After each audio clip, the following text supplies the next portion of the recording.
Carl Williams will be fighting Junior Tafa, and it looks like a really nice combat. Junior Tafa recently lost to Marcos Rogério de Lima after accepting the fight on short notice, but he turned the lights out on Paco Pote, lost to Mohamed Usman. Carl Williams is the first ever fighter out to Virgin Islands, 9'10", 6'3", 79 inches of reach, very long fighter.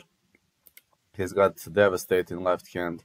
He outworked Jimmy Lawson, Lukasz Brzezinski, Chase Sherman. He is a master of long wars, very technical. He feints a lot. Yes, he's got a lot of power, but he likes to take part in a technical war. He has always been known for his technicality.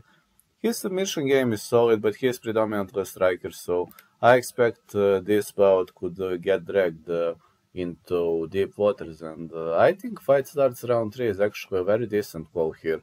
Williams will try to control the fight from the long range. He's a sniper fighter, while Tafa has powerful punch inside the clinch. He'll try to close the distance, capitalize on it. I see Williams as a side call, but my prediction fight starts round 3.